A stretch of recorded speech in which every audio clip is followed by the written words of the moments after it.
Hi, good morning, Irene. Good Welcome morning. to welcome to the Business Worth Living video series. How are you today? I am good. A little That bit of is morning hair still going on, but apart from love that, feeling love good. that. It's how I roll every day, so that's fun. Irene, before I let you introduce yourself today and sort of dive into the fun customer segment that we are talking about today, I like to start these webinars by asking our guests what their values are. Anybody who knows us know that we are a little bit obsessed with values. So I would love to know what yours are. I have been thinking and mulling over this for days, and I think the key one for me is being adventurous, like having, never settling for, I've mastered this, I'm going to stay here. I've never been like that in my career. I think I've had 5 different industries where I've niched into, and I fall in love with it because I see something in it that, just gives a little bit, more spice to how I do business, and I love it, So, and another one is leaving things better than I found it, something that my parents ingrained into me, a little bit of country values where, you just, you think about the person coming behind you and am I leaving it better for them? So, and another one is one of my key values is, leave footprints, on the planet, and thinking about how we can, that a big value is being part of the solution. We've got some big issues, and and I'm like in the middle of my life, and it's like, what legacy do I want to contribute to? And that is, being part of the solution for environmental issues, which is Yeah. impacting everyone. Every country is being impacted by that. So, Absolutely. I don't see retirement anywhere in my destiny, because if there's a job to be done to be part of the solution, I'm going to be banging that drum, or, pushing that wheelbarrow, or whatever is needed of me at that moment in my life. I Yeah. definitely will be, hands on deck. Brilliant. I love that. Thank you for sharing. So, Irene Pollak, who are you and what do you do? Why are you here today? That is I, three you very know, different questions. I know. Well, I guess I'm the daughter of a I'm a first generation Australian, daughter of an immigrant. I came out from Malta after the Second World War, and he was very entrepreneurial because, there was a lot of change going on in that period of time. And he went from selling watermelons at the back of a truck to, becoming a taxi driver as his last gig in life, And from him, I always saw a really good work ethic, and I saw the power of him going from a worker to a business owner and how his opportunities opened. So for me, I think in the past 2.5 years, I've listened to 98 business books that are, everything from what Seth Godin recommends in Alt MBA. And I think that really was a pivotal change for me to talk about inbound marketing rather than pester and persist, finding out, who's your tribe, who's your people. And for me, the evolutions I've taken in business, from making a sustainable label that I sold in the markets in Brisbane, to doing an online in communities degree with Curtin. That was my midlife crisis, 40, I went to uni, which was fantastic, because it really taught me the framework of the internet. And what really vibed for me is it's a book called Here Comes Everyone, where everybody has a voice, and tribes are no longer big niches. They're like little tiny little groups of people who love what you do. Like, I love that. That's just, and the fact that Tim Berners-Lee, the inventor of the internet, he gave it away for free. Like, this thing that has changed the planet, made no money off it. Like, when you think about solving the problems of the world, when you have people like that who do that. So for me, this kind of, getting into tech and online marketing and all that kind of stuff kind of, satisfied this question I had when I was 23, is how can I become part of the solution? And it is, marketing and commerce is part of life. So I think for me, in a nutshell, I like to see myself as the empathetic marketer that actually uses data to speak to people who want to hear from you, not pester, and annoy, and then break them down. Get them in a weak moment when they're eating that last cracker at 11 o'clock at night and think they need to feel good and buy whatever the thing is that ad is pestering them about. You know what I mean? I love that. The empathetic marketer. I like that. Well, because marketers have such a bad, like it was almost like, the car salesman. And it's like, well, data actually gives you so much insight. That's power, but it's insight. And it's like, why would you want to spend money marketing people who just aren't into you when you could be marketing people who are like, oh my God, you're just who I need, and you transform their world? Isn't that a better way of doing business than making someone feel guilty because they bought something they know they shouldn't have? So I want to be part of that. I want to be part of, I've got everything I need, this is enough for me. Next thing, I'll be the word of mouth, and shout out about this business. That to me, I think, is the buyer cycle. Yeah. And what does that look like for your business today? So you are Rumble Media.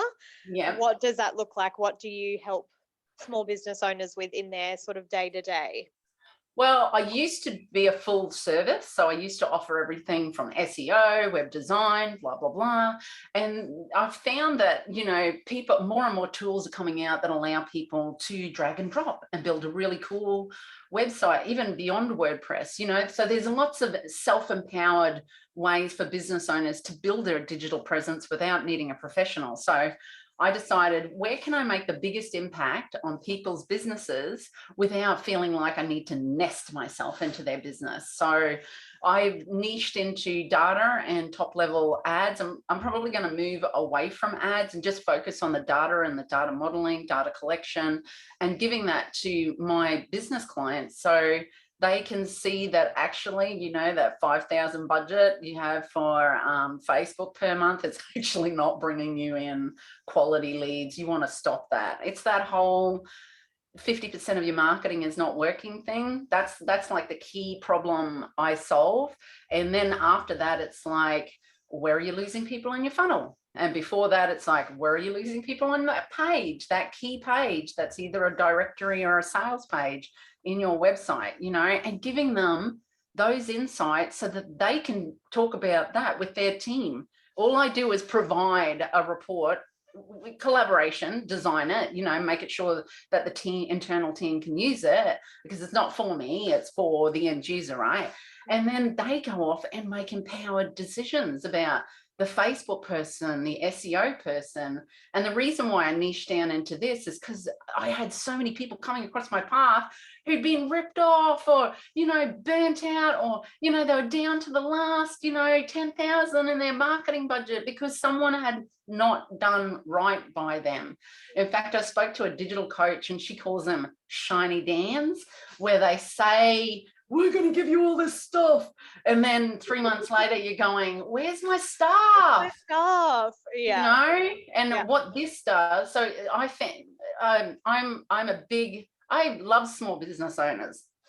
2.4 million. They're really the backbone of Australia. Actually, I think they're the backbone of most countries, to be honest, because that market lifestyle, that, dealing with the local person, that actually puts all that love, sweat and tears and passion into that product. That product is always going to be better than the mass produced kind of one, and, born of a, Maltese kind of, small island type thing, it's like, you support the butcher, the baker, the candlestick maker, and you go to them all the time and you build up a relationship. So my focus is building up that relationship through digital conversations that feel personal.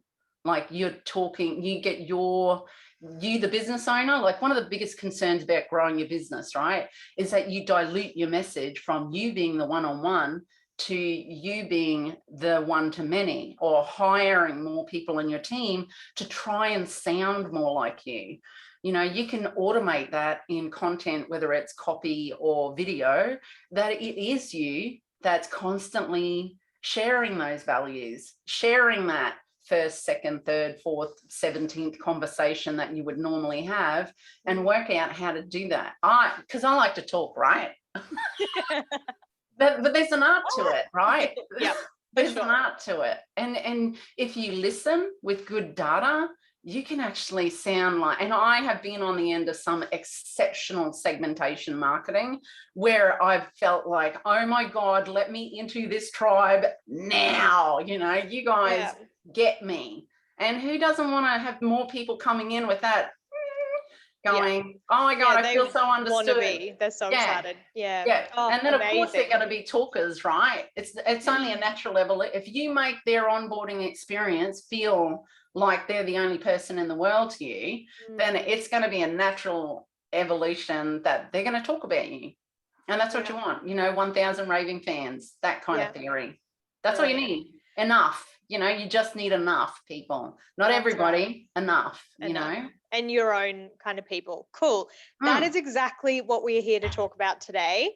The theme for today's chat is, of course, customers, and you are obviously the perfect person to be talking to about this, and love that you come from that values driven. You know, you're not like, yep, just send out 1 million emails to everybody and eventually you'll get enough people, but you'll also piss off enough people because nobody wants 1 million emails when they sign up to one free worksheet off your website. So, okay, let's go circle back.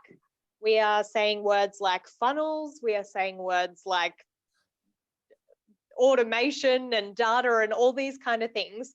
Can you break it down really simply for us? Like what the data that you're talking about, what is that? What does that look like? Well, when you have your pages designed, should we share analytics at this point? Do it. Yeah, let's do it. Okay, sweet. Because it's this is an old website of mine, so I don't mind sharing the data. It's not, you know, like it's a digital online sewing, learning how to sew business that I had going online a year ago. COVID happened and I just couldn't give it any more love and attention, but we're going to use the data for a presentation today. So we have analytics, right, as it is right now. When you're looking at it, it tracks everything that happens on your website. So when you're building your website, you're going to have your home page, about us page, etc. And what you want to, there is going to be an awareness journey and an engaged journey and a conversion journey.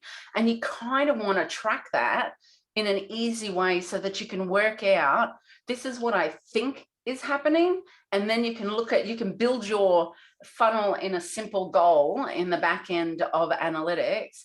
And then you can actually then test it and build I don't know if I've got a funnel report already built in my goals, but it's literally just something. This is without any tag manager. This is purely vanilla Google Analytics. You set up your account. So everybody can access Google Analytics for free. Is that right? Absolutely. And there's one, and I'm going to say this now because this is a really important piece of information that people need to understand, is that over here is their Google account, and they can have different Google accounts in there. But when you're setting up anything like analytics, Google Ads, Tag Manager, or any of the suite that you're going to be using for doing either your vanilla or your advanced analytics, you want to make sure that every account is assigned to the same Google Analytics account, because this is a very big, it took me a while to get my head around it when I didn't have a coach speeding me through this adventure. But, you know, it's really important because Google doesn't have the bandwidth to think about this Google profile is yours and this Google profile is yours, and you've got Tag Manager on here and analytics on this profile. They're not going to be able to talk to each other. So you need to be able to make sure that if you're setting up Tag Manager, Analytics, Data Studio, which are the tools we work with, but we're just going to show you what you can do in analytics today. But this is a key little point just to remember down the track if you decide to go, shut up and take my money, I want to get it more into data, you know, that you have that. That's probably the key thing. And also to another thing to, this is just my basics kind of, you know, how to use analytics like a pro, is the only people you give manage users access to is the person you trust with your life or your business. Everybody else, you give them the 3 levels below, because adding user permission means they can remove you. And just because there are shiny Dans out there, you just want to make sure shiny Dan does not get user access, you know, like, so let's get back to funnels. So in funnel. And Irene, sorry, can I interrupt you for 2 seconds? Yep. So basically for, you know, me 3 months ago before I met you and have learned a little bit more about this stuff, it's still a little bit over my head in some ways, but in it, like, that's why we're working with you, Yes. which is amazing. But so basically most business, pretty much every business owner these days would have a website. When we're talking about data and tracking and Google Analytics is basically like this program, for lack of a fancier word. I'm just going to try to keep this super basic and jump in if I'm explaining it wrong. But Google Analytics is basically this program that is like an all-seeing eye on your website. So when a person is on your website, it will track how long they spend on the homepage, how far down they get on your homepage. So you can see, you know, no, that's Tag Manager. That's Tag Manager. You don't have vanilla tracking, right? Oh. Vanilla tracking is we are chocolate. All kinds of chocolate. Okay, well, milk, can you very basically just explain what Google Analytics can actually do on someone's website? So when you just install Analytics as it is, right, all it's going to do, right, is it's just tracking the clicks. So, okay, and it's giving it attribution, right, to a certain extent. There is this kind of dark zone of direct none. And that, if you're doing email marketing without putting UTMs, and if you want to learn any more of what I'm talking about today, I have a free analytics training on my website, 30 minutes each for each of, you know, UTMs, goal setting, funnel setting, how to set up analytics. We will link to that. Yeah, we will link to that. So that's all free, no marketing, no retargeting. In fact, I have it blocked so that anybody who goes to that page is not in, I don't retarget anyway, because most people talk to me one-on-one, you know, so the way my business model is, I don't need to use ads. It's me, you know, so don't be concerned that I'm going to follow you around the web because I'm a marketer and you think, oh my God, you know. She's an empathetic marketer, remember, everybody, so. And there's an email series too, so if you want to sign up for it and you just want to be prompted, you know, to go through it, there is that too, because I know I need a nudge and a reminder in my busy life to do things, so I do that myself. So one of the key things that Google tells you is, so it's here, it's called the ABCs, right? It's like acquisition. So where did they come from? Which platform? And this is really cool because you need to know, is my post on Google My Business working? Which you should definitely UTM, because Google My Business doesn't give you accurate data. So I definitely need to UTM any of your posts or anything that you're sharing, and your Google My Business is how people find you and you come up in that directory box. That's Google My Business, right? Yep. So definitely UTM those, because they'll say you got 14, but really you got 36. So this is why you UTM. You get a more useful truth of what the behavior is.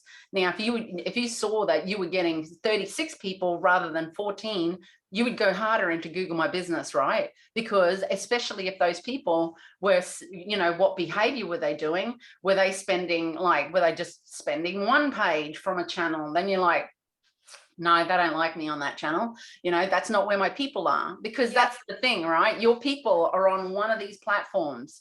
Which platform is it? And this is after nearly 18 months of, you know, doing what I do, that most of my people were 2 to 6 pages on my website, which is the whole objective of reading your data, right? You go from a 1-page engagement to increasing that engagement. And I would think with vanilla analytics, that's your first goal you're going for. Perfect. You know, like that's your first, you want to increase. Can we just focus on that today, actually? Yeah. Everything we're talking about today is engagement and how to track it. Because that is, if you work out where your people are online, oh my God, the energy and the money that you're going to save, and it's going to validate, is your Facebook marketing working? Is your Google ads working? Is your SEO working?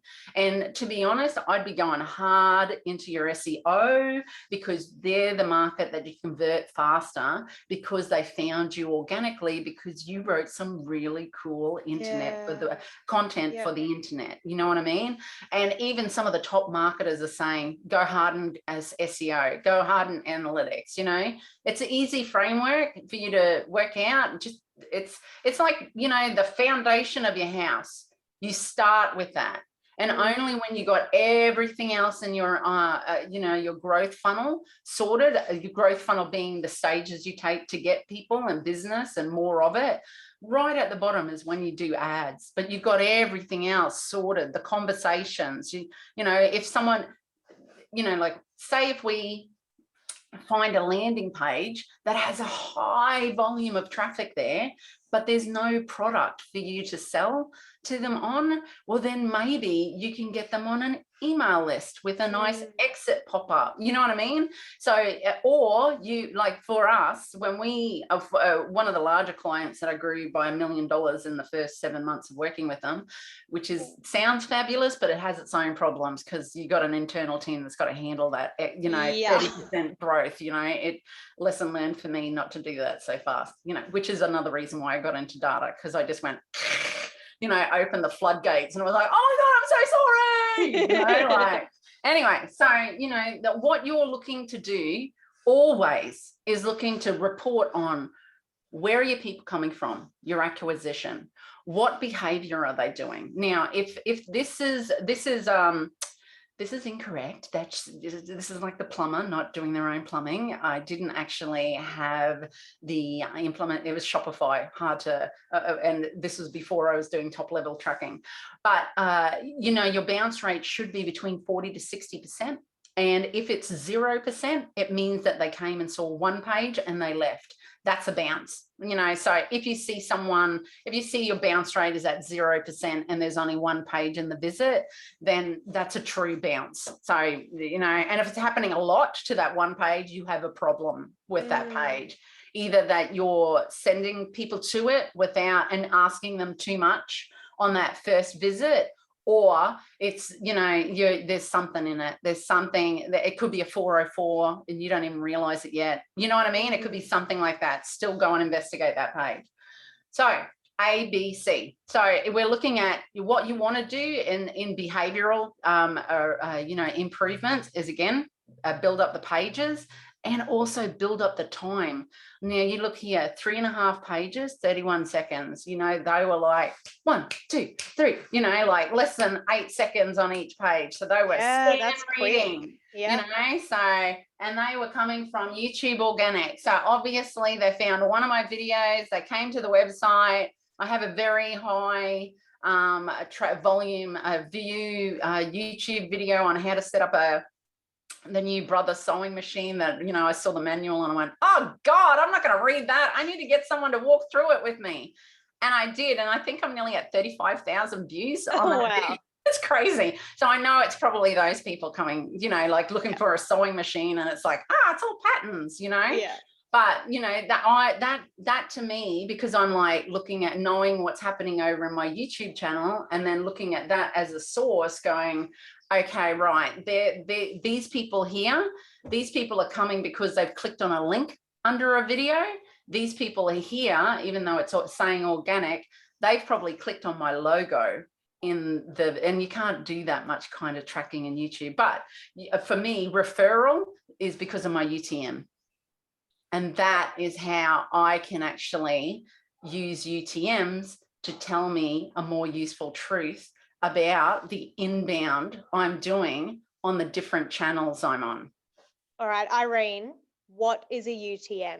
A UTM is, you know, it was the first, I'm going to show you my sheet that I use so that you can see it visually, because on that sheet, I've got some notes on it. And actually, when you go through the basic beginner analytics, right, it's actually got a link to this sheet on that page. So I will just bring up a UTM sheet for me. So I'll use that one. UTMs is how Google initially did their tracking before in 2005, before they started using analytics and setting up. This is like the fifth iteration of their ways of tracking. And does it stand for something? Yeah, urgent tracking method or something like that. Okay, so that's not that useful. No, it's not. You just have to, everybody, when you see, you're going to see the acronym more than you're going to see the full name. So just understand that UTMs, what UTMs do is they reduce this figure.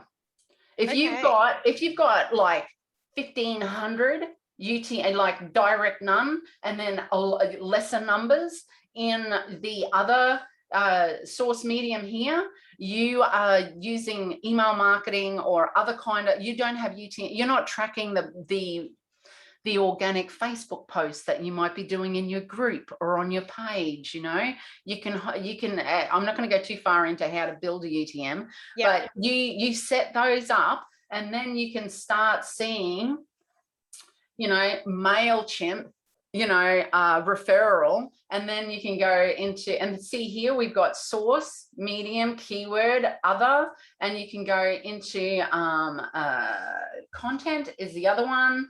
And so I'll just bump back to here so you can see what it is. Source, medium, campaign is the first three of the UTMs. You have 5 UTMs. That's kind of the capacity of, and this is vanilla UTMs. You can do big UTMs. Let's start small. We're going to do vanilla. And if you do vanilla and practice that muscle, oh my God, you're going to know that the third email in your email sequence was the one that has most of the sold. And you're going to go, right, what are we talking about? What's the position? Like, what positioning are we talking about in that email? And who is it resonating with? And then, you know what I mean? Like,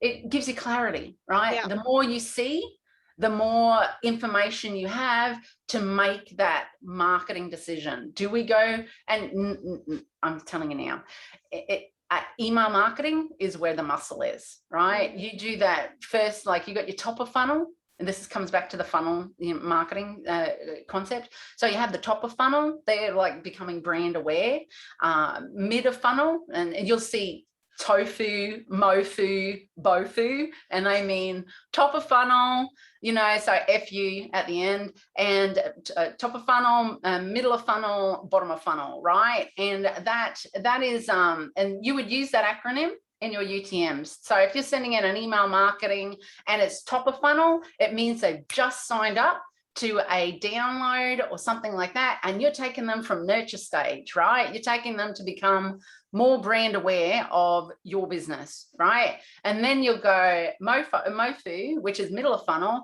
and you might be suggesting services or products or events to them. And then bottom of funnel can be the delivery of a product and that final conversion tracking of they've gone from, you know, a visitor on your site to a we love you kind of person in your, you know, in your email marketing lists, you know. But UTMs help you track the behavior from your email marketing. And if you've got YouTube and you've got video, because YouTube's the second biggest search engine at the moment, and well, it's been for a while. And so you want to have underneath your videos some, you know, site links to come to your site and go to a particular page, not your home page. Don't do that. You know, send them to a particular page that's relevant for that video. You want to track that. Otherwise, you're not going to know the content of which video that they came from, and then you talk more about that, or you have the second, third, fourth. See how it starts to influence how you create your content. how you develop your conversations. And it just pieces together, you know, found you through a Facebook post, engaged in the second, third, and fourth emails, bought over in a Facebook group post or in another email. You know, you get to map. It's not going to be accurate, but it's going to be patterns and trends. You know, you're going to start seeing, but especially by the 6-week mark, you're going to start seeing some cool little patterns. What it does is it dispels any assumptions you might have. You know, you're making decisions based on clarity. You're seeing more, you know, and if it's taking people from 1-page engagement to 3 to 5-page engagement per visit, that is a really cool goal to start with out of the gate, because what that's telling you is A, you found the right channel, and B, you're producing the right content. Amazing. Those are 2 key things that can save your business so much money. Like if you know that your top of funnel comes from Facebook, you know, ads and a little bit of organic, right? Then you're going to know that people are searching on that platform. People are most likely buying on Google Ads in a retargeting ad or on your email, but you want to validate what other channels can I get people aware of my brand? Like, where are they? Do I adopt TikTok? Do I adopt, you know, more webinars? Do I, you know, like, how do I, because the main problem people have is they're asking too much too fast. And when you get that rhythm sorted, it's like, oh, nice little touchdown. Hello, welcome to whatever land your business is. You know what I mean?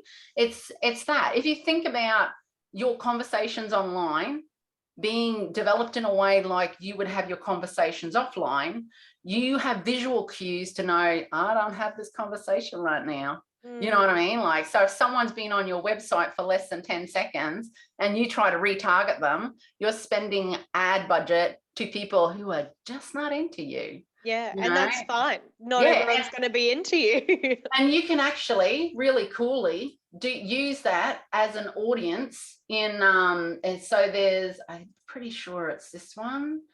It's this one here, engagement. Like, I'm going to show you a really cool little easy segment to make. And of course, we go into this in great detail in the, you want to know, you know what this is? I don't really show you how to do this one, but you can create an audience.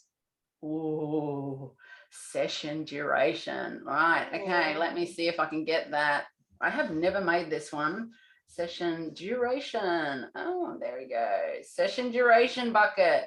And then you'll go is greater than 10. And then you get users in that one. You find out that 30% like that. 30% of my users are worth talking to for a second conversations.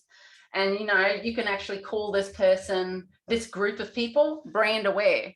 Because if someone is spending 10 seconds or more on your website, they know what you do. They know a bit about you, enough about you to kind of decide whether you're it for them. And then what you can do is, which is really cool, is you can actually make an audience out of this market, right, this segment, and upload it to your Google Ads and only market to these people. That's amazing.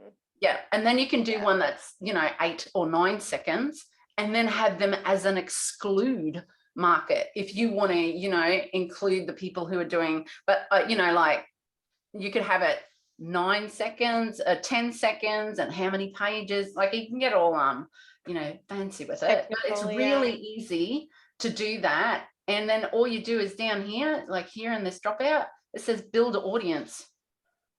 That's it. That is it. You have got an audience for your Google Ads. How good is that? How good and easy is that?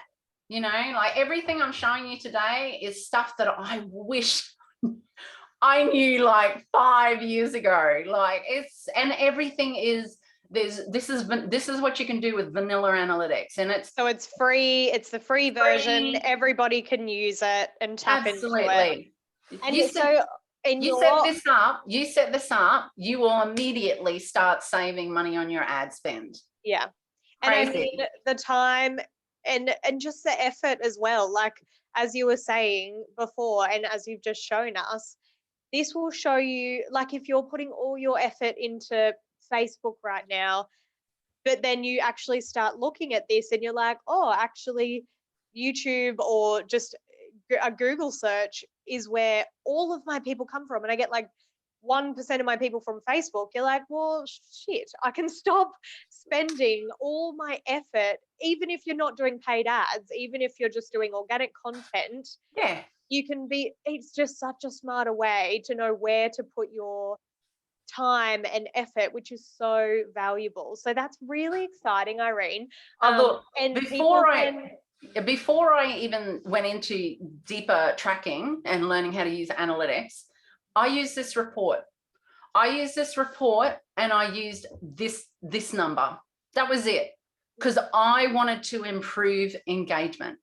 And now when we talk to big clients where we're doing data modeling for them, or small clients, they want to know who's engaging with my funnel, who's engaging with my offer, who almost bought. It's always engagement. And you can do a lot with vanilla, a lot with using this, and then setting up your ACE goals over here. Oh, if you use this report alone, create a few segments, you won't need me for at least the second or third year of your business. Amazing. You know, where you kind of. So people, we're going to link to this free training that's on your website. So we're going to link to that. So anybody who is very excited right now, which I'm sure is a lot of people, can go there for more. Yeah. I want to ask you a little bit about, so if there's, like, I think we've already answered this question, but I just want to clarify. Okay. So if there were like the two most important things people should be paying attention to, is it this this A column, acquisition, as in like where people are coming from? And then you want to use the ABCs and your goals. Like this over here, how I built this stuff here is just over in admin, and then over in the right hand side you've got goals. I would be setting some aware, engaged, and like I've got my 2 completion. I've got checkout and newsletter subscription, right? That's someone who's either on my list, either as a lead or as a customer, right? And that's usually what people have as a conversion. But you want to have things like aware is like, you want to have 3 pages. Do they see 3 pages? And if you're only at 1 page, or you want to set goals that you can project change against. So if you already have, and you know what, I wouldn't go too far past 3 pages, you know, unless your business needs a lot of research and they go from home, about, and look at 3 or 4 different products. It's all about patterns and trends you're already seeing in your business, and then seeing what you want to improve upon. So I would set up some really cool goals around what does aware look like, 10 seconds or more, you know. That's one of my people. That's a goal. People who spend 10 seconds, don't build too many aware goals. You want to have, that's an engaged goal because they've spent 10 seconds or more on your website. So you want to have some key, you don't want to make too many goals here that don't mean something. That's probably the biggest problem I see when I come in to audit someone's account, is that they put really silly goals like, hey, they saw my offer page. Yeah, okay, what else? You know, like, unless your offer page is 3 steps into a funnel and it takes a bit of work to get there, you know, like, did they initiate a form? How many people, like, and you want to, so that might be an engagement one. How many people started the form? You know, like, you can't do that with vanilla. I've got to think of another goal that shows intent. You know what I mean? You want to show intent. How many people saw 3 pages? How many people completed? And compare that. And then you might go, how many people saw 1 page? And then how many people completed? You know, because On the first visit, someone completing is going to be only 5% of your market, right? So you've got to be realistic on how you set these goals. So I would spend a bit of time thinking about what goals you want to set up. And this is where you can set up funnel goals as well. So I would definitely set up, if you've got 2 products, 3 products, something like that, and you want to, you can go, you know, skirts, patterns, funnel, right? And then you can go destination, and what you do is you will build, like, the end page looks like, you know, skirts, thank you, purchase, thank you, and that will be, and then you want to create a funnel. Then you can go, right, I want the first funnel to be this page, and then you can go, and I want the second step is I want it to be this page, etc. And then you do the next step, you know, and that is how you build a funnel, purely by using the URLs on your website. You know, the only thing you have to remember is the way you write it here, you have to repeat that same style here, because Google will look at this and think, okay, this is the pattern I'm looking for, right? So don't put your whole URL here if you haven't put your whole URL there, because you won't get clear data. So once you do that, once you set up this, cool, easy to set up, takes vanilla, you know, really easy. And this is your training as well? Yes. I've got it in the goals, and I think it's in the second lesson. And then what you can do is you can come over here and you can see your, I haven't done this in a while. There it is. You know, you come over here, and if you have a funnel, voila, that's what it looks like. And you can see where people are dropping off, and you go, wait, people are putting in their contact information, but they're not doing, you know, and they're seeing, you know, Shopify paying. See how it gives you all this information? Yeah. And then you can go, right, my shipping method sucks. You know, I don't need shipping method because mine's a digital product. I need to get that step out of there. And then you go into, you know, like a payment method, and then you work out, okay, I'm going to take that out. And this is a key thing that I really need to iterate. If you make any changes to the way that you are doing your funnels, change one thing, leave it for, depending on how big a data you have to your website, whether it's, you know, 10 people a day or 500, you know, then you're going to see a useful truth really fast. And you might see that these URL, you see more engagement going further down the funnel. Then this is no longer, like, you've taken that out of the equation, shipping method, and then you need to see, right, do they get past payment method? Is that going to improve my conversion rate? So you make little changes consistently done over time, makes big results. You know, people think they need to come in and, like, full renovation, like the block, in a really short amount of time. It's like, little bit, test it, little bit, test it, little bit, test it. That's it. And you are amazed, you'll be amazed how cool your data will look and how much more insight you have when you are consistently looking at your data on a weekly basis. I recommend, if you want to dive right into it and you've got enough traffic to make those changes in a shorter period of time, go for it, because it's a muscle. And once you work that muscle and you see how much good results it gives you, then you're going to consistently do it, you know. And I think this will help more small businesses get past the tricky first to second year of their business when they spend less money on platforms and content that don't give them results. Absolutely. You know, and it can be done with vanilla. That is incredible. You just need to learn vanilla, you know. And I'm hoping that my course, and I'm open to feedback, and you think, that's a bit complicated, Irene. You know, down, then totally cool. Because I wish I had this in my business that I started in 2001. You know, I would have saved tens of thousands of dollars, I think. And that's right. And this is one of those things, like, it's with any working on versus in the business, which we talk about a lot as well. It does take time and prioritizing, and you're going to need to learn new skills, or you just pay Irene to do it. But it is so amazing. Like, I know, it's so important to actually understand the basics yourself. So going through the free training and setting up, looking at even just those ABCs, and doing some goals, amazing.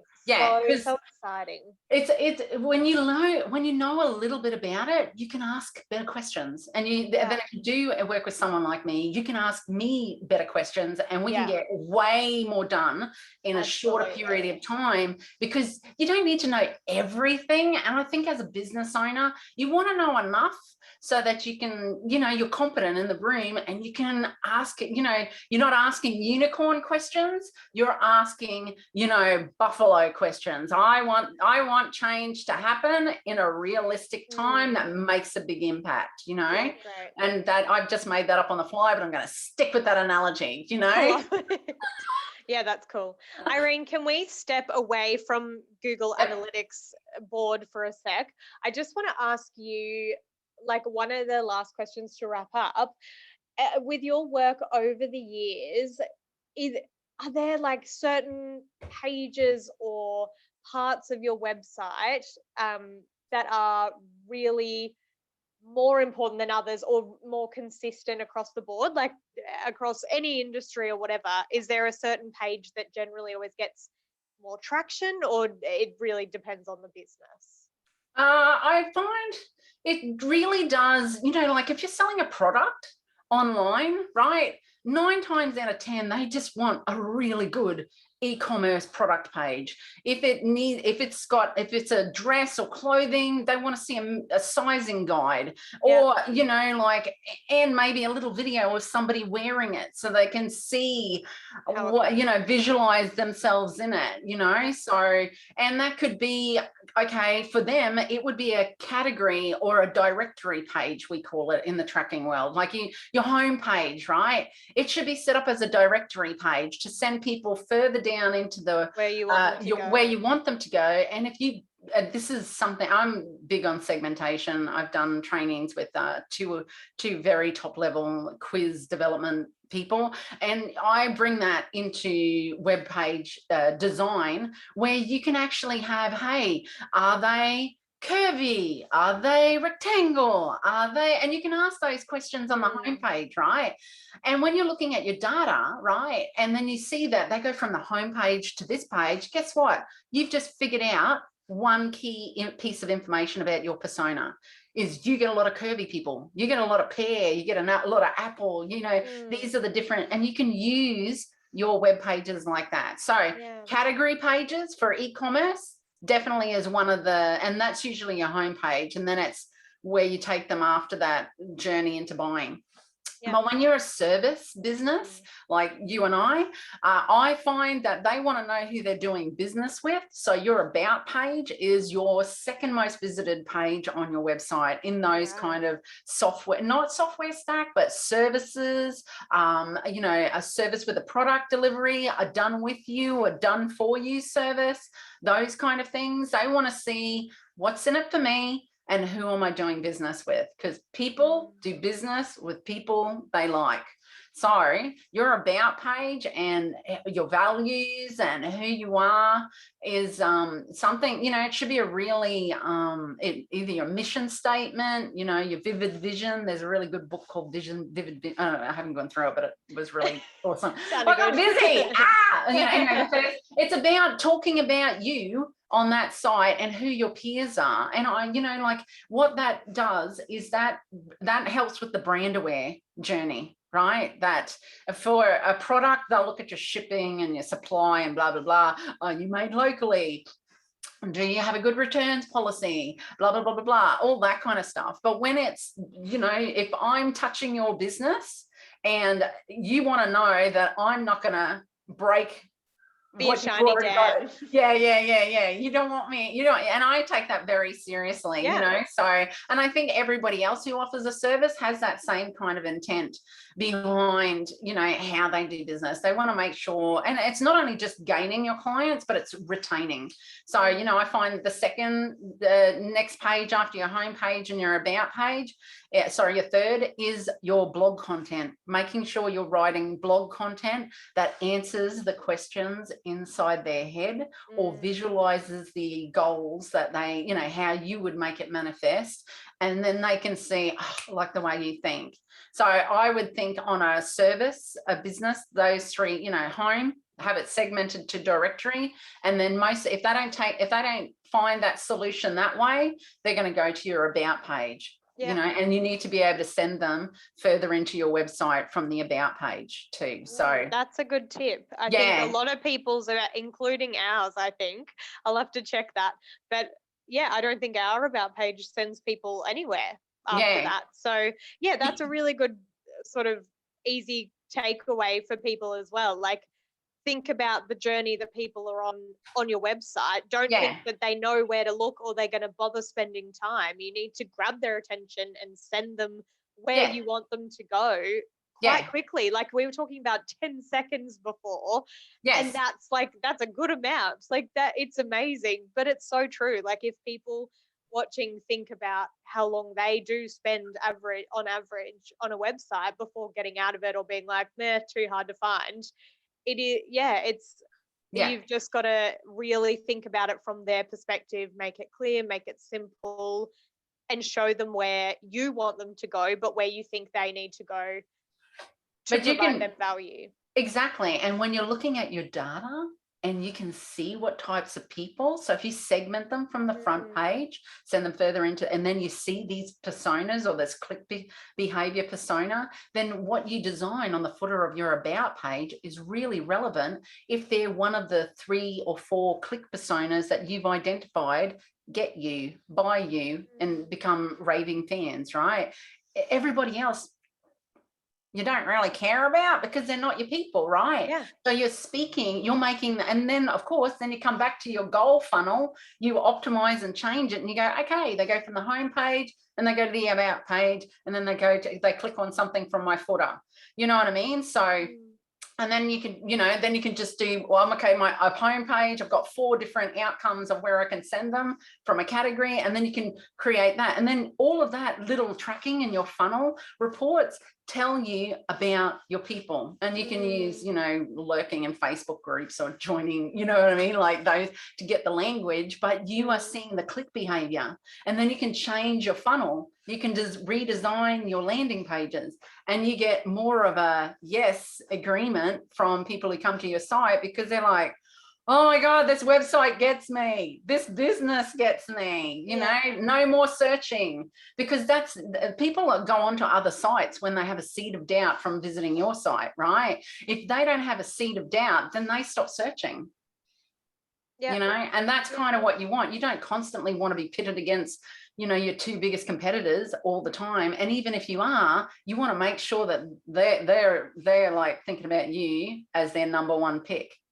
So, and that comes from how do I treat them through my website? Can I just have a disclaimer that my website needs a little bit of an update, but I do, you know what I mean? Like, because as I get better with what I do, I think every 6 months I come back to my website and tweak it.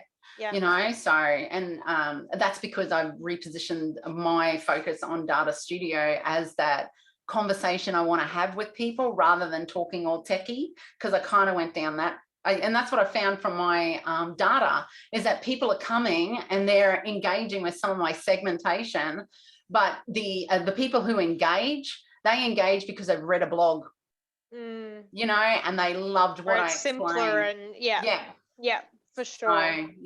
So so, and then showing them what data can look like in a Data Studio report or an analytics report that really answers some top 3 burning questions that businesses have. Am I spending my money in the right place online would be number 1.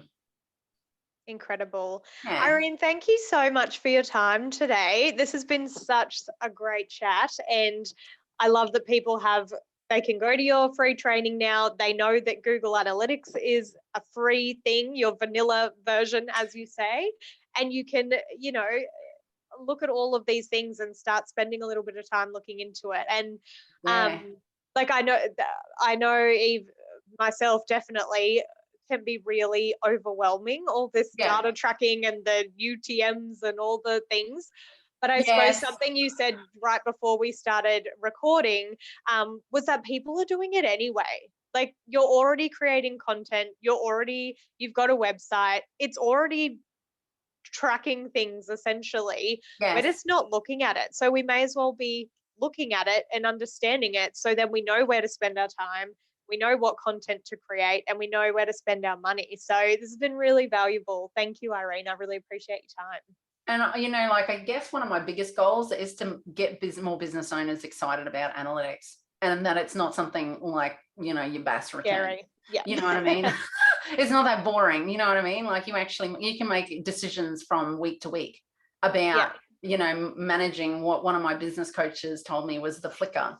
Like, you think that you can't see any change in your business, but your data can show you that there is change happening. It's just maybe not resulting in cash flow increase yet, but you are on your way to changing that. Absolutely. And it might take 10 to 12 weeks to get there, but it's a lot shorter than testing and fumbling. That's a great time frame. Absolutely. Yeah. So I'm very excited about empowering more small business owners to use this just a little bit more. And it's not about going, we're all data. It's just about leveraging this tool.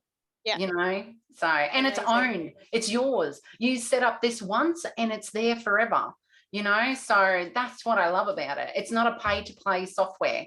It's not like there's other tools like Wicked Reports and all those kind of things, but they set up all your UTMs for you. They put all your data connectors for you into your report. But if you don't pay their $750 US a month just to have access to that report, pay to play, right? You don't pay, you don't play with the data. This is a really accessible way for people to get into it and have really valuable information. How exciting. Well, we're going to link to all your training in the notes of this in this video. So yeah, I'm excited. I'm going to get stuck into it as well. I love it when people get excited about data. It's really empowering. So good. So empowering. All right. Thanks, Irene. Thanks so much for having me. Bye. Bye. You just got to stop the recording.